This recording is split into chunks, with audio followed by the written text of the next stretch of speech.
maamulka masjidka Al-Hikma ayaa raashin u qaybinaya dad ka badan 450 qof xilli dadka intooda badan ay joogaan guryaha isla markaana aysan haysan wax shaqo ah. Masaajidka Al-Hikma ayaa ah masjidkii ugu dambeeyay ee laga furay magaalada Minneapolis ee gobolka Minnesota, waxayna horey goobtani u ahayd meel kaniisad ah balse markii dambe loo bedelay masjidkan. maamulka masjidka ayaa sabti kasta raashin u qaybiya si ay ugu qayb qaataan dadka waxyeelada ka soo gaadhay saameynta dhanka dhaqaale ee ka dhalatay xanuunka coronavirus, sida uu sharxayo Sheekh Xasan Cali Bar oo ah imaamka masjidka Al-Hikma. waa masjidka Al-Hikma ku yaala Minneapolis, South Minneapolis, agagaarka Caramel masjidka. halkan walaalayaal waxa weeye maanta waxaan service ugu qabanay dad ka badan 450 qof oo isugu jira dadkii uu saameeyay coronavirus-ka. waxaad garanaysaan dadka degan Mareykanka oo dhan in ay guryaha joogaan oo bandow lagu jiro. masjidka Al-Hikma walaalayaal saa ogsoontihiinba markii la furay wax yar asagoo furan ayaa waxaa dhacday musiibadan caamka cudurkan ayaa dhacay. ma uusan joogsanin marka servicekii bulshada uu hayay ilaa iyo hadeer serviceyada bulshada uu hayo uu wada masaajidka.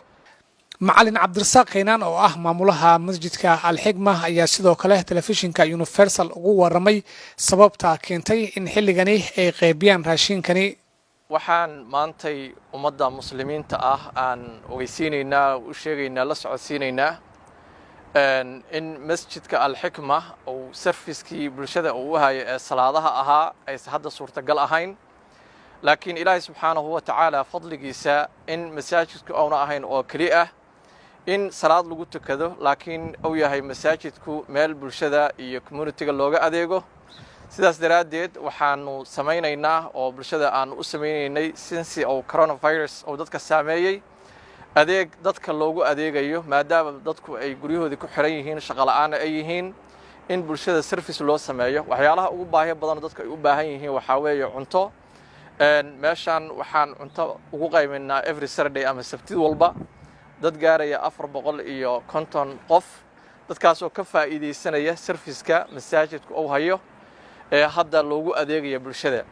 insha Allahu ta'ala walaalayaal masjid Al-Hikma ee ku yaala magaalada Minneapolis, khaasatan South Minneapolis, waa masaajidkii ugu dambeeyay muslimiinta gacantooda soo gala. asalkiisu kaniisadu ahaa, laakiin hadda waa bayt Ilaahi subxaanahu wa ta'ala. wuxuu samaynayaa service aad large oo ah aad u weyn oo dadka muslimiinta loogu adeegayo. insha Allahu waxaan u sheegaynaa muslimiinta inay isku gurmadaan, isku gargaaraan, dadka baahiyaha gaarka qabaana si gooniya ay ugu shaqeeyaan, ugu adeegaan. insha Allah bulshada muslimiinta waa u wada furan yahay. every Saturday ayaanu cuntadaas qaybinaa. insha Allah ta'ala walaalayaal masaajidana waxa loo gargaaro si ay isku bixiyaan, muslimiintuna masaajidda waxa u soo hirteen si ay Ilaahay subxaanahu wa ta'ala ugu dhawaadaan, dadka baahiyaha gaarka qabaana xal la caawiyo. inkastoo furitaanka masjidka Al-Hikma uu ku soo beegmay xilli uu dalka dhibaato ba'an ku hayo xanuunka coronavirus sidaasi oo tahay, haddana maamulka masjidka bulshada wuxuu u fidinayaa adeegyo kale oo wanaagsan. deeq darajo Universal TV Minnesota.